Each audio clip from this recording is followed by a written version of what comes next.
3, the Marwick Head division. This is one we skirted over last week, if I remember rightly. So we had a bit of a, we go week 5.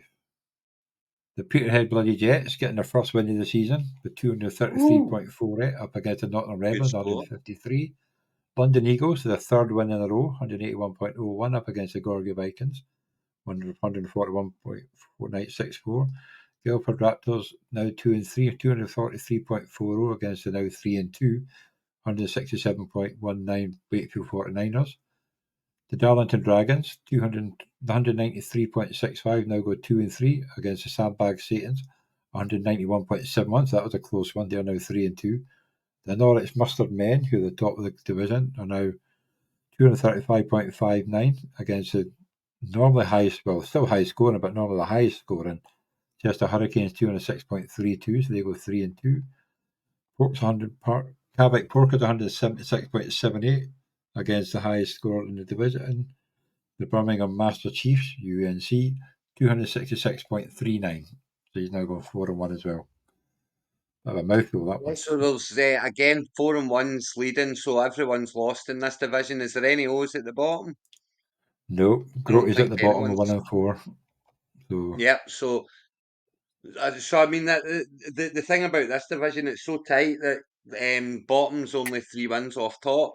So yeah, everything to play for over here. You're only 2 wins off playoffs if you're at the bottom, 1-4. So the 1-4s are got plenty to play for. Great win for Mark to get off Peterhead.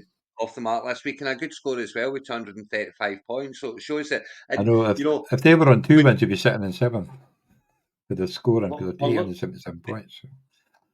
we're looking And that through is these, and what we are noticing is there's not a lot of O's. We're only in week 5. It just goes to show how volatile fantasy football is, and that not many people have not are 5-0, and not many people are on 5. Players are scoring. All players are scoring at certain times, so it's just a case of falling into the right games in the right week. Sometimes I feel it's just so close. Everything is so tight.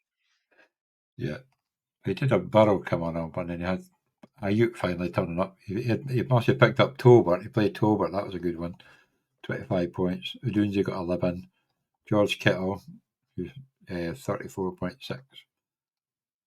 Yeah, I mean, Shilkid I would Elliott, say 3 points. Tolbert's becoming kind of very playable now that Cooks is out. Obviously, Lamb's going to be the Definitely. main man most of the time, but they're no, he's going to go elsewhere as well. Lamb's Lamb's been a going bit to be. funny this year, though. You know what I mean? Lamb's He just has been, been. yeah, It's a sit out thing, the same way Ayuk, that okay, that's Ayuk bounce back. He's had what a 147-yard game.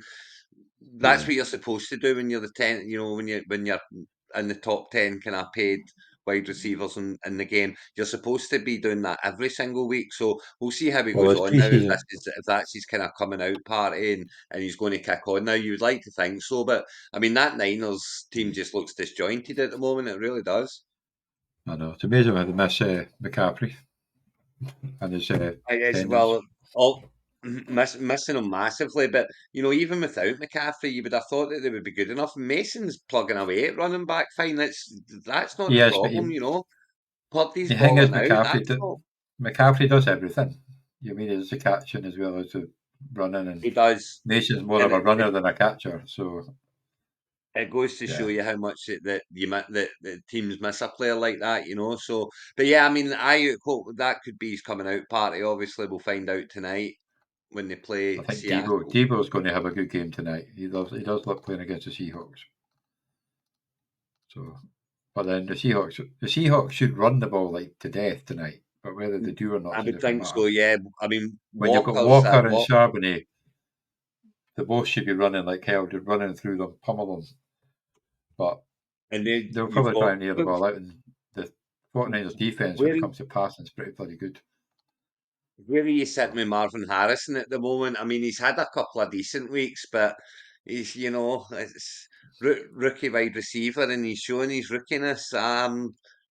He was drafted in the first round, second round at the latest. I mean, you're expecting a lot from him, and he's not delivering. Is he going to get much better as the season goes on? Is it going to be kind of Is he one that's going to turn up come playoff time and maybe win people championships? That's what I'm looking. That's what I'd be looking for if I owned him. Thing is, again, he's had a couple of good games now. He's don't done much the last couple, but he only got 7 targets, and basically it was 7 targets. Well, he was against the 49ers. He got 2 catches, but 7 targets for 36 yards. So again, Well, the he's probably 49ers are only good get. against the pass, for this, unless it's a deep pass. But they're not. Murray's too busy running for his life, I think, in that one probably. But they did enough. I don't know Seven who got all the points in that one then. seven targets is quite a lot. Murray ran a big one in. Murray got a lot of the points. He ran a big one Oh, in. he ran that big, massive touchdown to start with, did he Aye, not? Connor got Yeah, he got points as 34. well. Connor had 19 carries for 86. Yeah, Wilson see, I had mean, 5 at 6 for a lot of it 78. came from defense. Oh, You know, the McBride turned defense up for got the game. points. Yeah. But it's yeah, I mean but for me, I mean he's going to have some big weeks. But if I'm owning Harrison at the moment, I'm looking at him and saying, "You're my man for the playoffs. I just got to get there first." Yeah. Well, it's just like, where are we at? I forgot where we are. Because this next week's games. So I see that we've got a show me the money The battle of the 1 derby and right at the 4s. top there. The two 1 and 4s, Peterhead Bloody Jets and Gorgie Vikings. The two Yeah. from the home league, so it'll be interesting. And again, it's two 1 and 4s, so that's a massive game because the one who wins it, especially if Mark can win this game, and that's him on a 2 game winning streak, and winning becomes contagious. It really does. So Yeah. he could get You've got the himself right Nottingham. back in it, and if the loser of that game sitting at 1 and 5, long way from one Well, and five, especially when there will be at you least know, one game on. Grote's quite good at throwing the toys at the pram, so that could easily happen with that one. He nearly did it and showing the money. Then you got Well, the it's Nottingham Rebels, 2 against the Guildford Raptors. You've got London Eagles, who are on a 3-game win streak up against the Sandbach Satans, who lost last week for the first time. Norwich must have been 4-1 against the Wakefield 49ers, so that'll be a good one, 3-2. Battle of the 2 and 3s, Cavite Porkers against the Darlington Dragons. And the Chester Hurricanes, who've had 2 high scores of the week, but are now sitting at 3-2 up against the 4-1 Birmingham Master Chiefs, who were last week's highest scorer.